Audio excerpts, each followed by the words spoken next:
Bienvenue dans ce webinaire qui va être dédié à la présentation de la nouvelle version de l'appel à projet évaluation des bénéfices médico-économiques des dispositifs médicaux numériques ainsi que des DM d'équipement.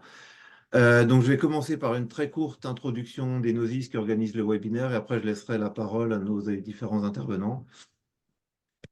Enosis, en fait, c'est une association qui regroupe 4 pôles de compétitivité santé, donc France BioValais, Eurobiomed, Lyon Biopôle et Medicine. C'est une association qui, à nous quatre, regroupe à peu près 1500 acteurs de l'écosystème de la health tech en France, donc aussi bien des acteurs publics et privés, dont plus de 1200 entreprises innovantes.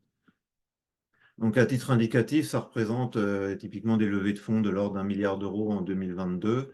Et l'ensemble des pôles, on a pu accompagner plus de 1500 projets de R&D pour les aider à trouver des financements non dilutifs.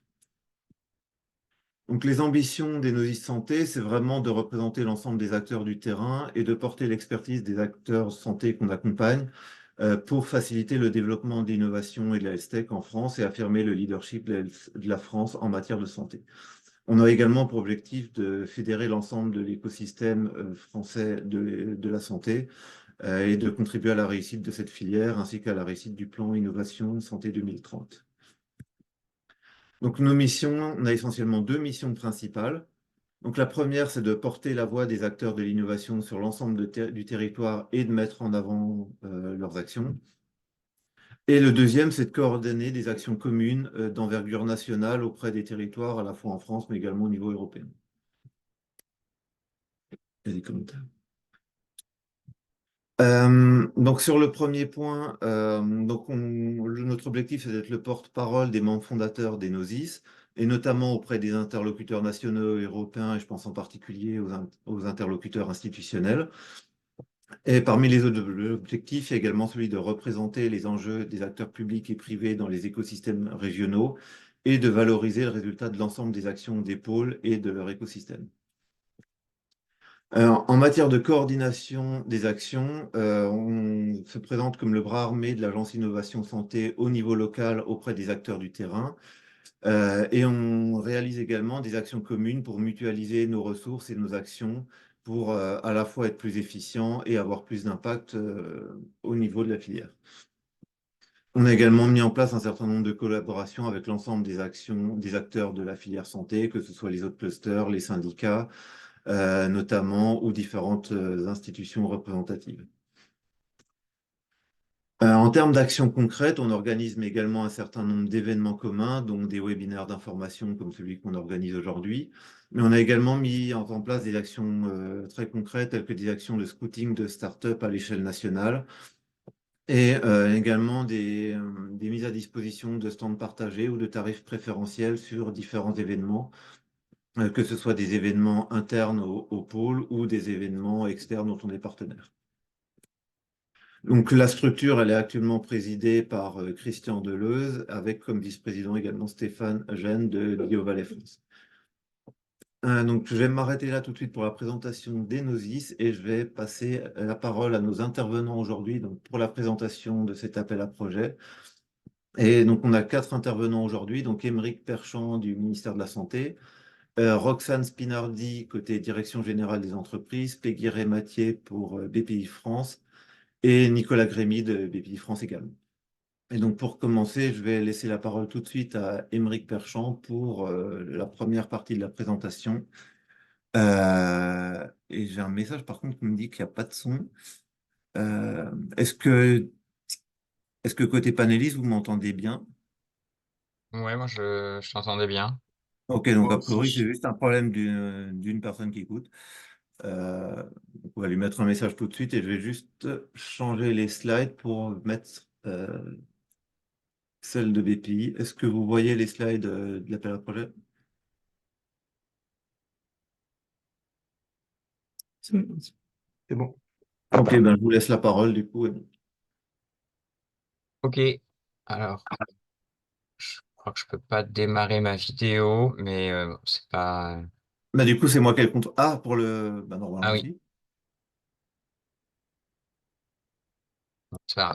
je peux reprendre. Et j'ai pas le contrôle des slides non plus. Non, ça par contre, faut que je les Ok, passe. d'accord. Ok, bah on va commencer effectivement dans le vif du sujet sur la présentation à la fois d'un nouvel appel à projet qui est en fait deux fusions d'appels à projet puis plus tard du Diag DM, et on commence par deux introductions parce que ces deux instruments qu'on présente là sont issus d'un travail sur deux stratégies, la stratégie santé numérique que je vais présenter et le plan dispositifs médicaux innovants opéré par la DGE que Roxane Spinardi va présenter ensuite. Puis on donnera la main à BPI sur les détails de l'appel à projet. Donc, cet appel à projet, il s'inscrit en partie dans la stratégie d'accélération santé numérique qui est coordonnée par la délégation au numérique en santé. Et donc ça, je vais vous présenter les éléments pour ceux qui ne connaissent pas déjà. Ça, c'est pour la prochaine slide. Euh, Donc voilà, donc sur la stratégie santé numérique, hein, ça s'inscrit dans tout un continuum en fait de plans et de financement. Ça s'inscrit dans la feuille de route ministérielle du numérique en santé, où il y a eu un premier volet 2018-2022 et un deuxième volet qui a été présenté au dernier CNS qui va regrouper. Ah oui, désolé, la slide n'est pas complètement à jour, j'ai raté ça. Mais sur donc la période 2023-2027 et toute la partie innovation s'inscrit entre autres dans cette feuille de route. C'est complété évidemment par tout le volet Ségur de la santé, qui est pas vraiment sur l'innovation, mais sur la modernisation des systèmes d'information sur la santé, et puis le programme Paris Santé Campus. Donc la stratégie d'accélération santé numérique a en quelque sorte gobé la partie grand défi IA et santé qui lui était antérieure et complète le plan de dispositifs médicaux qui va être présenté également dans la suite. Sur la prochaine slide, on a normalement la fameuse petite fusée de la stratégie d'accélération santé numérique où on présente donc une stratégie qui est dotée de plus de 700 millions, qui a été lancée il y a 2 ans. On vient de fêter ces 2 ans au Beffroi de Montrouge là, il y a pile une semaine. Et on présente en général 5 étages de ce pas de tir de fusée, avec un étage qui couvre toute la partie formation, à la fois des professionnels de santé, mais également d'autres professions importantes pour le secteur, que sont les ingénieurs, les juristes, les professions réglementaires. Un deuxième étage sur un volet recherche et également transfert de technologie avec un PEPR et des actions pour aller financer des projets via des SAT et les organismes nationaux de recherche. Il y a un volet 3 sur la maturation des projets structurants pour certaines filières, en particulier sur l'imagerie. Un volet 4 dont on parle aujourd'hui sur qui est toute la partie expérimentation, donc à la fois la co-conception avec des tiers-lieux, mais également tout le volet évaluation clinique post-marquage CE, qui est notre sujet d'aujourd'hui, et puis l'accompagnement des entreprises dans leur démarche réglementaire. Et puis un volet 5 une étage 5 sur la partie déploiement à grande échelle, qui inclut la prise en charge anticipée et également Genius. Il me semble que j'ai une slide après dessus. Donc, sur la prochaine slide, je crois qu'on voit les différentes actions sur ce qui concerne les dispositifs médicaux numériques. Donc, je vous ai déjà un petit peu parlé de tout ce continuum. Donc, on couvre l'ensemble des actions depuis la partie R&D et émergence des innovations jusqu'à la partie prise en charge, et notamment avec le guichet Pécan pour la prise en charge anticipée numérique qui a été lancé en avril dernier et qui vient financer par la solidarité nationale, les DTX et puis la partie télésurveillance quand elle n'est pas déjà prise en charge dans le cadre du droit commun et des suites de l'expérimentation étape. Donc, je vous ai détaillé un petit peu plusieurs éléments. Aujourd'hui, on va se concentrer sur la partie évaluation clinique médico-économique et puis sur la partie guichet diag. Voilà, bah, je passe la main à Roxane qui va vous parler un peu du plan dispositifs médicaux innovants. Merci Aymeric, bonjour à tous. Hem, excusez-moi. Le plan dispositifs médicaux innovants vient compléter, les 3 premières stratégies du plan France 2030 en santé, à savoir, ce que vient de présenter Aymeric, la santé numérique, une autre stratégie qui porte sur le volet maladies infectieuses émergentes et menaces NRBC, une troisième qui ciblait les biothérapies et la bioproduction de thérapies innovantes. Et le plan DM s'inscrit dans une continuité d'objectifs de soutien aux filières. Il cible, lui, spécifiquement les DM non numériques. On entendra, derrière effectivement, soutien à la filière du dispositif médical, mais également du diagnostic in vitro, qui font face tous 2 à un contexte d'évolution réglementaire majeure avec pour principale conséquence, tout d'abord des entreprises qui rencontrent des difficultés dans leur mise à niveau réglementaire, pour celles qui sont, porteuses de legacy device, donc qui ont déjà des solutions mises sur le marché, et par ailleurs un frein à l'innovation, pour celles qui portent des innovations qui ne sont pas encore sur le marché. Et c'est précisément dans cet objectif de répondre à ces enjeux que le plan dispositifs médicaux innovants a été structuré. C'est structuré autour de 4 axes qui suivent un continuum, de maturité des innovations, heu et tout ça pour faciliter l'émergence de l'innovation en DM et en DIV, en investissant massivement dans un premier axe qui est l'innovation, et ça se concrétise à travers la mise en place, de 4 grands défis d'innovation sur des thématiques prioritaires. On cible dans 2 grands défis, des verrous technologiques sur la robotique au bloc, la robotique de demain, sur les implants de long cours par ailleurs, et on cible des enjeux de santé publique sur 2 grands défis à valence numérique qui sont la santé mentale et la perte d'autonomie liée au vieillissement, autrement appelé le bien vieillir, enfin qui rentre dans un plan plus global de bien vieillir. Hem Sur l'action démonstration, c'est précisément l'objet de ce webinaire, mais effectivement, ce plan DM, il vise aussi à faciliter la démonstration de certaines solutions, de dispositifs médicaux. Dans le plan DM, on a ciblé prioritairement les dispositifs médicaux, donc je ne vais pas revenir dessus parce que c'est l'objet de cette présentation. On a un axe fort d'industrialisation, qui porte à la fois sur, l'accompagnement de l'industrialisation première capacité, ligne pilote pour des DM innovants, mais on a embarqué dans ce plan, des problématiques de relocalisation de DM stratégiques également. Et pour finir, un 4e axe qui est un ensemble de mesures pour accompagner les entreprises dans leur démarche d'accès au marché, mais précisément pour réduire leurs difficultés spécifiques, qui portent, on peut le dire, assez largement autour d'MDR et IVDR. Je veux bien du coup la diapo d'après, s'il vous plaît. Et de la même façon que la, stratégie d'accélération en santé numérique, le plan DM s'articule autour d'un continuum, donc où on va couvrir toutes les phases, d'accompagnement à l'innovation, sur le volet effectivement, primo marquage, mais sans, oublier, le virage complexe que vont, que suivent, déjà, les la filière du legacy device, donc avec effectivement un petit focus sur des actions, d'accompagnement, accès au marché. Je ne vais pas revenir sur le Diac DM qui va vous être présenté également, mais tout un ensemble de mesures sur la mise en place de centres d'investigation clinique dédiés à des thématiques prioritaires du DM et du DIV, opérés par l'ANR avec un cahier des charges actuellement ouvert si vous connaissez ou souhaitez conseiller cet appel à projet à quelqu'un.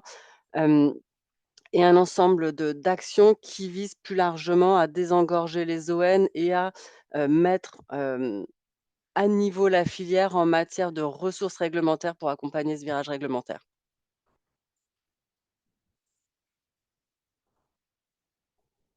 Voilà, je pense qu'on peut avancer du coup sur la présentation de l'appel à projet. Merci Roxane, merci beaucoup. Écoutez, ben, moi, donc je vais me charger de vous présenter les principales caractéristiques donc de ce nouvel appel à projet. Sachez cependant qu'on est aussi là et surtout d'ailleurs pour répondre à vos questions. Donc n'hésitez pas à poser dès maintenant des questions dans le chat, si vous en avez. Tu peux avancer, Étienne. Alors donc comme vous le savez, ce nouvel appel à projet donc présente 2 vagues, présente 2 relèves. Une première le 9 avril prochain et une autre, le 8 avril 2025, ce qui vous donne de la visibilité pour les porteurs qui ne seraient pas prêts à déposer pour le mois d'avril. Concernant le budget disponible, sachez qu'il n'y a pas de limite de budget et jusqu'à présent, ça n'a jamais été un problème de notre côté. On a toujours pu financer tous les projets qui avaient été jugés, pertinents par les différents membres du jury. Sachez également, donc là, on a la 4e vague de cet appel à projet, en tout cas sur la partie numérique, la 2e sur la partie plan DM, équipement, mais il a toujours une vocation à avoir une récurrence annuelle. L'objectif reste le même, à savoir de soutenir des projets qui visent à évaluer un bénéfice médico-économique de DM numérique ou à base d'IA ou avec donc maintenant des DM d'équipement, avec des résultats qui doivent permettre directement de justifier l'utilisation en pratique du dispositif testé. Notez cependant qu'il y a deux principales innovations sur cette vague. La première, donc, comme vous avez pu le voir, c'est la fusion avec la API évaluation des DM d'équipement. Et la deuxième, c'est qu'à partir de maintenant, il faut nécessairement avoir un marquage CE validé pour déposer. Auparavant, on acceptait un SMQ validé. Aujourd'hui, on va un petit peu plus loin. On demande un marquage CE validé. Concernant le calendrier du processus de sélection que vous pouvez voir ci-dessous, donc l'AAP a été ouvert le 22 novembre dernier. Il va se clôturer donc le 9 avril. La partie présélection, pour le 9 avril, vous aurez à rédiger un dossier complet concernant votre entreprise et votre produit, mais uniquement le synopsis du protocole. Donc, comme l'année dernière, on garde cette phase en 2 temps pour déposer votre dossier complet. D'ici mi-juin, les projets présélectionnés pour les auditions auront un retour des membres du jury, leur conseillant des axes d'amélioration pour éventuellement finaliser leur protocole final. Sachez encore une fois qu'il s'agira de recommandations. Et c'est pour ça que suite à ces retours qui seront faits, on organisera un webinaire pour les projets présélectionnés pour leur expliquer plus en détail les conditions et les attendus de ces retours. Les porteurs auront ensuite jusqu'à environ début octobre pour finaliser leur protocole médico-économique, avec des auditions qui seraient certainement prévues mi-octobre. Aujourd'hui, les dates sont pas arrêtées, mais on viserait certainement mi-octobre, hein, et avec une phase d'instruction côté BPI France en novembre, et donc une décision de financement qui serait courant décembre. Concernant les conditions principales de l'AAP, donc, comme je viens d'expliquer, la première, c'est d'avoir déjà obtenu un marquage CE et ou FDA. Le SMQ ne suffit pas. Une nouvelle fois, cet appel à projet ne finance pas de développement R&D de votre algo. Votre algorithme doit être totalement figé, d'où un marquage CE. Vous avez 3 catégories dans lesquelles les projets peuvent candidater. La première, donc, c'est DM numérique hors intelligence artificielle. La deuxième, c'est donc DM avec de l'IA. Et donc la troisième, cette année, donc c'est DM d'équipement innovant. Vous avez ensuite quatre natures de bénéfices à essayer de démontrer. La première, c'est soit une supériorité médicale, la deuxième, une supériorité économique et une non-infériorité médicale, ensuite, soit une supériorité économique et une supériorité médicale, ou enfin une supériorité économique si la valeur clinique a déjà été démontrée. Concernant le choix de votre modèle économique, donc soit vous allez chercher un remboursement ou une création d'acte, soit un achat autre type par un hôpital ou institution centrale d'achat, sachez que nous, ça nous aide notamment pour sélectionner les bons experts sur votre projet. Donc, ce n'est pas du tout une question de budget ou de répartition de budget de notre côté. Ça nous aide uniquement, en tout cas, à nous assurer de mettre les bons experts sur les bons dossiers. Voilà. Slide suivante, s'il vous plaît. Concernant donc les critères d'éligibilité, comme vous avez pu le voir, il y a des montants d'assiettes qui sont différents entre la partie évaluation DM numérique IA et la partie DM d'équipement. Pour la partie numérique, donc l'assiette des projets va de 200 000 à 5 millions d'euros, et sur la partie équipement, de 500 000 à 10 millions d'euros. Et évidemment, les travaux associés ne doivent pas avoir commencé avant le dépôt de la demande, donc avant la relève de l'appel à projet. Le projet doit encore une fois être déposé par une structure unique responsable du développement du dispositif et de sa mise sur le marché, donc responsable du marquage CE. Et donc les projets multipartenaires ne sont plus éligibles, tout comme l'année dernière. C'était déjà le cas. Maintenant, les projets sont uniquement monopartenaires. Concernant les critères de sélection, donc bien évidemment la clarté, la pertinence de l'impact médical et ou économique attendu, le degré d'innovation, l'expérience des porteurs du projet, la maturité du projet, le potentiel de marché, le plan de financement et enfin, et bien évidemment, la qualité du protocole d'études proposé. Sachez que bien évidemment, dans le cadre de cet appel à projet, il y a une pondération sur ce dernier critère qui est plus importante en termes de, comment dire, de projets retenus, vu qu'on cherche vraiment des projets avec des protocoles les plus robustes possibles en vue d'aller ensuite commercialiser leurs produits. Voilà. Quelques derniers points. Donc, il y a toujours une FAQ qui a été mise en place pour répondre aux questions les plus courantes que vous pouvez vous poser. Vous avez le lien donc, sur le site Genius. Je vous invite à aller la regarder si ce n'est pas déjà fait. Et pour toute question, vous pouvez donc écrire à cette adresse email qui est dans le cahier des charges et pour lequel vous aurez une réponse le plus rapidement possible. Moi, j'ai laissé la parole à Peggy qui va vous présenter le DIAC DM. Merci Nicolas. Bonjour à tous. Donc pour aider les entreprises, les PME à monter l'étude médico-économique dont on vient de parler, le plan DM, la SASN et l'opérateur BPI France proposent une aide d'accompagnement qui finalement est même plus large parce qu'elle est destinée à faciliter globalement l'accès au marché des dispositifs médicaux. Dans un contexte, vous le connaissez, de nouvelles réglementations MDR, et puis aussi dans un contexte de produits numériques qui parfois défrichent tout un nouvel univers. Donc, elle propose 3 volets qui sont le premier, l'accompagnement à la mise en place d'un système de management de la qualité. Le deuxième, un accompagnement pour constituer le dossier de marquage CE, pardon. À la fois le protocole d'études cliniques, mais aussi le dossier technique. Et puis un troisième volet avec le design et la rédaction d'un protocole d'études cliniques pour récupérer des données médico-économiques en vue d'un remboursement ou d'un accès au marché. Donc je voulais juste dire que c'est pas un passage obligé, hein, c'est pas un critère d'éligibilité pour l'appel à projet dont on vient de vous parler, mais c'est ouvert à toutes les PME. Donc France 2030, comment ça fonctionne? France 2030 prend en charge 50% des coûts d'un expert conseil qui est référencé par BPI France, ou si vous avez votre propre expert, il faut pouvoir le faire référencer par BPI France. Je peux avoir la slide suivante, s'il vous plaît? Merci. Donc là, vous avez vraiment le détail de ces 3 volets, et vous l'avez aussi sur le web, mais ce qu'il faut retenir, c'est que l'aide est attribuée en subvention et dans la limite d'un certain budget, dont vous avez les montants en bas des petits carrés là. Donc pour le système de management de la qualité, un budget de 40 à 68 000 euros. Pour le dossier technique, 60 à 110 kg et pour l'étude médico-économique, 15 kg. Voilà. Et oui, et la dernière chose que je voulais vous dire, c'est que les entreprises peuvent faire appel à cet accompagnement sur 1, 2 ou 3 de ces volets, ou les 3 ensemble. C'est, je dirais, à la carte, dans la limite des montants qui sont présentés ici. Et vous avez la personne qui est référente pour ce dispositif d'accompagnement, Clara Chantrieux. Voilà, merci beaucoup. Je crois qu'on a terminé sur la présentation. Et donc, on est Merci Peggy. ouvert pour vos questions.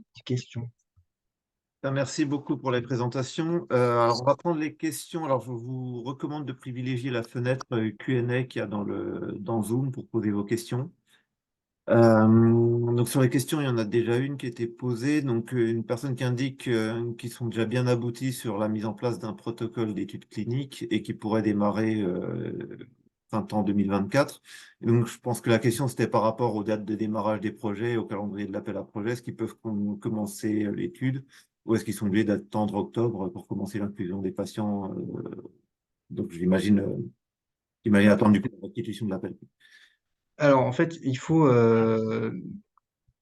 comment dire, il faut encore une fois bien comprendre qu'on ne peut pas financer des projets qui sont déjà commencés avant donc la relève. Et donc, par commencer, on entend tout recrutement nécessaire pour même tous les coûts nécessaires au lancement de l'étude. Donc, j'imagine que si vous avez déjà une inclusion de patients au mois d'avril, vous avez déjà dû comment dire, avoir des coûts embaucher des personnes ou payer certaines personnes pour le faire. Et donc, j'ai peur que ça soit pas éligible de ce fait-là.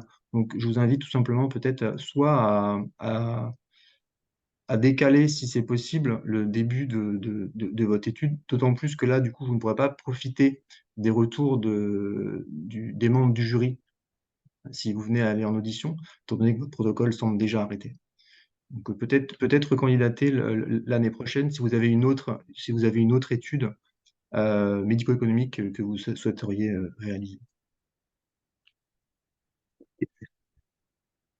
Ensuite, on a une deuxième question concernant justement l'obligation du marquage CE.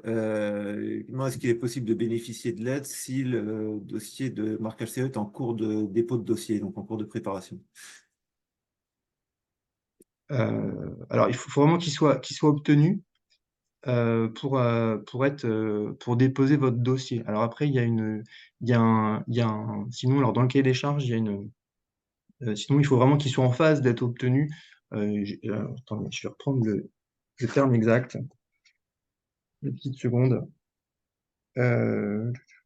Sinon, il faudrait le rapport d'audit et de marquage CE par l'organisme notifié comportant au plus deux non-conformités majeures et un planning d'obtention du marquage CE. Donc, c'est vraiment pour les entreprises qui sont sur le point de l'avoir. Mais sinon, c'est pas accepté.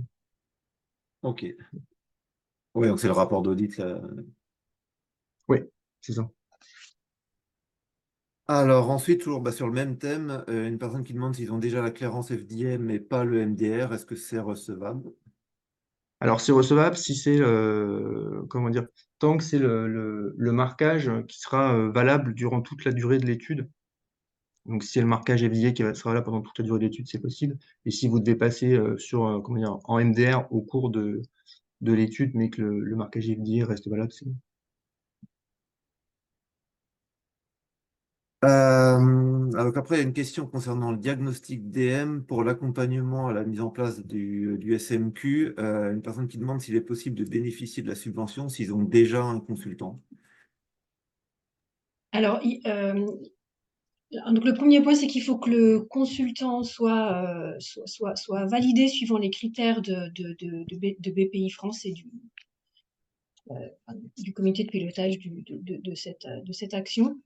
Et ensuite, la réponse, c'est toujours finalement la même. Si les dépenses ont déjà été engagées, BPI France ne peut pas se positionner sur une aide sur des dépenses déjà engagées.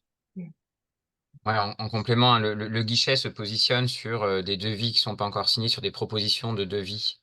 Donc, si effectivement le travail est déjà en cours, c'est un petit peu, c'est trop tard. Ok, c'est clair. Alors, toujours sur la question du marquage CE, est-ce qu'un dispositif qui a déjà un marquage CE mais sur une autre indication que celle visée par l'étude serait admissible? Bah, la réponse à cette question est qu'il n'y a pas de marquage CE sur l'indication. Donc, non. Après, là-dessus, le diable est dans les détails. C'est si il y a un marquage CE sur une indication qui est extrêmement large et que l'étude vise une indication précise, effectivement, ça rentre dans le cadre du marquage CE. Mais si c'est un repositionnement et que pour cet usage-là, le dispositif n'est pas marqué CE, on est dans des phases de recherche et développement, pré-marquage CE, et il y a d'autres guichets plus pertinents sur ces phases de développement, et notamment le guichet Innov, qui peuvent accompagner les entreprises. Mais on n'est pas sur le bon guichet, là, on est vraiment post-marquage CE sur l'indication visée. Ok. Ensuite, il y a des questions sur les critères d'éligibilité. Donc, le premier, est-ce qu'un projet en cours d'incubation, donc avant création de start-up, peut-il être éligible? Ça va être exactement la même réponse. Si c'est pré-incubation, il n'y a même pas de numéro de SIRET, donc de toute façon, ça va être compliqué de candidater, et ça veut dire que personne ne porte le marquage CE et que donc il n'y a pas de marquage CE. Ça veut dire que sur des projets comme ça, on est bien trop tôt. Ah, si, c'est pour le Ouais, DIAC-DM, là, c'est pour le DIAC-DM. ouais, Mais non, Ah oui, non, c'était sur le pas. DIAC-DM, il faut quand même un numéro de SIRET, ouais. donc il faut voir qui peut porter le marquage CE. C'est des choses qu'on étudie quand on est sur des phases amont. et notamment via plus des formations qu'un accompagnement. D'accord. Ok, et pour continuer sur le GAC-DM, il y avait aussi des questions sur les critères d'éligibilité. Alors, est-ce qu'il y a des critères de taille d'entreprise, de CA ou autre? Oui, Alors, ce sont les PME qui sont éligibles. Du coup, ça peut être toute PME, peu importe le bilan ou CA. oui, le DIAC-DM, c'est pas un guichet compétitif. À partir du moment où vous êtes éligible et que vous déposez effectivement une demande qui respecte le cahier des charges, vous pouvez bénéficier de l'aide de 50%. Donc, il suffit de rentrer dans les cases, mais il n'y a pas d'analyse, et ça, c'est un point important par rapport à ce guichet. Il n'y a pas d'analyse du niveau d'innovation, de la pertinence par rapport au marché. Tout ça ne regarde pas le guichet DIAG DM, c'est un guichet d'accompagnement des entreprises dans des phases en ce moment qui sont complexes en termes réglementaires pour avoir une partie accès au marché et sur les dispositifs. Donc, c'est assez différent de l'appel à projet qui est, lui, vraiment un appel à projet France 2030 compétitif avec des experts. Là, c'est uniquement des critères d'éligibilité qui permettent d'obtenir l'aide. Ouais. Et est-ce que des PME qui, je vois la question derrière, des PME qui font partie d'un grand groupe seraient éligibles? Alors ça, c'est une question de comment on consolide. C'est-à-dire que si le grand groupe est, il me semble, un sous contrôle BPI, je suis désolé, c'est peut-être à BPI de répondre à cette Oui, question. Je te laisse, pardon, Peggy. oui, oui, on a il faut évaluer le type d'entreprise en fonction de critères de consolidation qui sont définis dans un petit guide qui s'appelle, enfin, qui traduit la réglementation européenne, hein, qui s'appelle le guide des PME, guide du statut PME. Et donc, c'est des règles de consolidation un peu complexes, mais peut-être ce qu'il faut retenir, c'est que si la PME un grand groupe a plus de 50% de son capital, elle est considérée comme grand groupe. Entre 25 et 50, il faut faire des calculs. Voilà, en tout cas, euh, voilà, il faut faire un calcul de consolidation pour savoir si on reste PME ou non.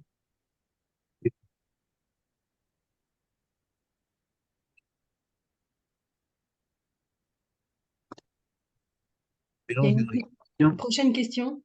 Oui. Alors, une question, je croyais qu'il y avait une question sur l'IFDM que j'ai perdue.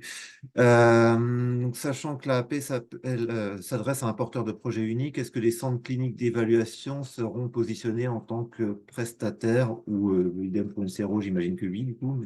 Oui, bien sûr, c'est ça, exactement. Alors, ah oui, c'était la question que j'avais perdue sur IMDM, c'était dans l'autre sens, c'était pour un cabinet de conseil qui souhaiterait être référencé. Quelles sont les démarches à effectuer? Alors, en fait, il y a eu un appel à manifestation d'intérêt pour pouvoir, pour les cabinets de conseil ou les consultants qui souhaitaient pouvoir se faire lister.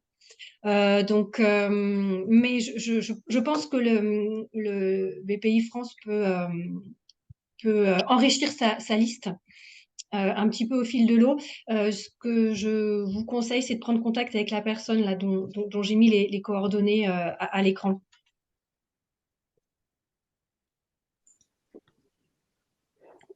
Peut-être je peux juste souligner, Peggy, effectivement, on Oui. envoie de temps en temps des nouvelles demandes d'enregistrement ou en tout cas de référencement dans ce pool d'experts et on les analyse au fil de l'eau. Ok, merci pour la réponse. Et donc ensuite, alors il y avait une question sur la durée d'une étude médico-économique et alors comment s'articule cette AAP avec le dispositif PECAN? Alors je ne sais pas si vous connaissez le dispositif, mais... Alors pour la durée donc ça va de 12 à 48 mois dans le cahier des charges de cet appel à projet. En moyenne, c'est souvent entre 24 et 36 mois. Et concernant le dispositif Pécan, je vais peut-être laisser Émeric prendre la question. Oui, Pécan, c'est un dispositif qui permet une prise en charge anticipée et sur lequel on demande à ce que le produit soit en fin d'évaluation, enfin, soit au moment de la fin de l'évaluation clinique. Donc les deux sont parfaitement compatible si vous visez effectivement une prise en charge par l'assurance maladie.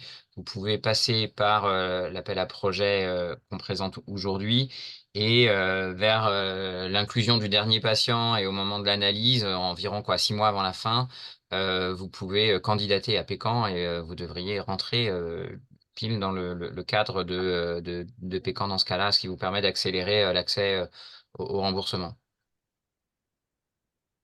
Il y a une petite question de timing pour être éligible à Pécan et il faut juste faire attention à ça et vous serez bon. Ok, Euh, merci. Oui. Non, vas-y, je t'en prie, Étienne. Je vois qu'il y a une question sur les dépenses à partir de décembre 2024. Ouais, je vais venir Peut-être pour passer. faire une réaction à la première intervention, mais au tout début. Mais effectivement, quelqu'un qui demande, qui dit que du coup, qui demande si du coup, ça veut dire qu'il faut que les dépenses soient engagées réellement à partir de décembre quand ils auront le résultat de l'appel à projet. Alors, c'est une bonne question, mais non. Justement, vous pouvez très bien commencer votre étude en mai, même en avril, vous pouvez commencer par exemple le 10 avril 2024. Simplement, ça veut dire que votre étude comment dire, démarre sans certitude d'être financée et que vous pourrez difficilement, comment dire, prendre en compte les recommandations du jury. Enfin, pardon, pas votre étude, mais en tout cas, les dépenses pour votre étude commenceront en avril. Et donc, ça sera peut-être plus compliqué de prendre en compte les recos du jury, quoique ça dépend de votre étude. Mais en tout cas, non, vous n'êtes pas obligé de commencer votre étude en décembre. Simplement, si vous la commencez avant de pouvoir éventuellement être financé, ça veut dire que vous prenez les risques de ne pas l'être. Et donc, vous devrez la mener sans aide. Et ensuite, il y avait une autre réaction du coup sur les questions de marquage CE. Dans le cas d'un DM qui est composé de plusieurs briques techno marquées CE, mais dont le DM entier n'est pas encore marqué, est-ce que ce serait éligible? Euh, alors là, c'est peut-être, faut peut-être écrire à l'adresse email que vous avez, comment dire, reçue. Enfin, qu'on vous a indiqué dans le cahier des charges. Je sais pas, Émeric, si tu veux répondre, mais je pense qu'il faut peut-être un peu plus d'éléments pour répondre à la Ouais, question il faut comme ça. plus d'éléments et qu'on regarde dans le détail, mais ce qui compte, c'est qu'est-ce qui est l'objet de l'évaluation clinique. Si l'objet de l'évaluation clinique, c'est vraiment le DM complet, il faut voir. Après, la question, là où c'est un peu piège et c'est délicat de répondre sans éléments supplémentaires, c'est que s'il y a un élément de stratégie réglementaire qui fait que certaines parties d'une solution sont marquées CE, mais que la solution en tant qu'ensemble ne l'est pas, ça peut être complètement éligible. Je vais prendre un exemple hyper concret. Les montres Withings ou même la montre Apple, c'est l'algorithme de détection là, des anomalies cardiaques qui est marqué CE, mais la montre elle-même, que ce soit l'une ou l'autre, les deux sont dans le même cas, n'est pas marqué CE. Mais on peut tout à fait imaginer une évaluation clinique globale qui inclut la montre et l'algorithme dans la montre, parce que l'objet d'évaluation, ça va être l'algorithme, c'est pas l'objet de la montre en tant que tel. Mais si un DM est constitué de plusieurs éléments qui sont partiellement indépendants, mais que le tout apporte effectivement la proposition qui est qui va être analysée dans l'évaluation et que c'est pas parce qu'on fait un assemblage de briques que l'assemblage complet va respecter les exigences du règlement, qu'on est automatiquement marqué CE. Donc si ça c'est le cas, c'est-à-dire qu'il y a deux composants mais que l'ensemble doit encore être marqué CE, il faut ça effectivement à ce moment-là ce sera pas éligible. Donc tout dépend dans les détails de ce que vous allez tester sur cette évaluation. Ok, et du coup, dans la continuité, une autre question, quid d'un DM composé de plusieurs DM de classes différentes? Alors, je ne sais pas pour rentrer vraiment dans le détail, mais Alors, ça c'est ouais, c'est un peu la même famille de questions, hein. En vrai, ouais. quand vous avez un DM qui est marqué CE, vous avez une classe qui est associée, enfin une classe de risque au sens du MDR, mais également vous pouvez avoir des classes logicielles au sens de la 62-366 qui peuvent être hétérogènes et différentes, et c'est une question de stratégie réglementaire. Néanmoins, il y a un DM global qui va chapeauter le tout, qui va avoir une classe qui est en général le pire cas des classes, et c'est cette classe-là qui va constituer. Après, on peut avoir également une solution numérique globale qui inclut plusieurs DM qui communiquent entre eux, et c'est la solution, et ça c'est le cas que je mentionnais tout à l'heure. Ça, c'est typiquement le cas de la télésurveillance médicale. En général, il y a un DM de collecte, il y a un DM qui va faire des analyses pour remonter des éléments de risque. Il peut y avoir un DM de mesurage. La solution globale est composée de DM qui interagissent entre eux et qui vont avoir effectivement potentiellement des classes différentes. Ce type de solution va être éligible, mais il faut que chaque brique qui est inclue dans l'évaluation soit bien marquée CE. Ok. Et je crois que j'ai une dernière question concernant les critères d'évaluation. Est-ce qu'il y a un critère d'incitativité de l'aide, enfin, est-ce que le critère d'incitativité de l'aide sera pris en compte dans l'évaluation des projets? Ça fait partie des critères, on va dire secondaires. C'est pas les premiers critères, hein. Mais oui, c'est un point qui sera regardé parmi d'autres. Après, la qualité, donc encore une fois, du protocole, notamment, que vous aurez déposé.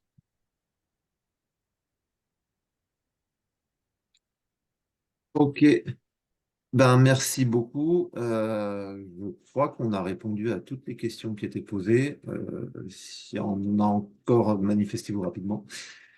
Du coup, je vous remercie tous pour votre participation au webinaire aujourd'hui. Je ne sais pas si vous souhaitez ajouter quelque chose en conclusion ou si tout était bon pour vous. Bah, écoutez, pour ma part, je voulais remercier Nosis pour avoir organisé ce webinaire.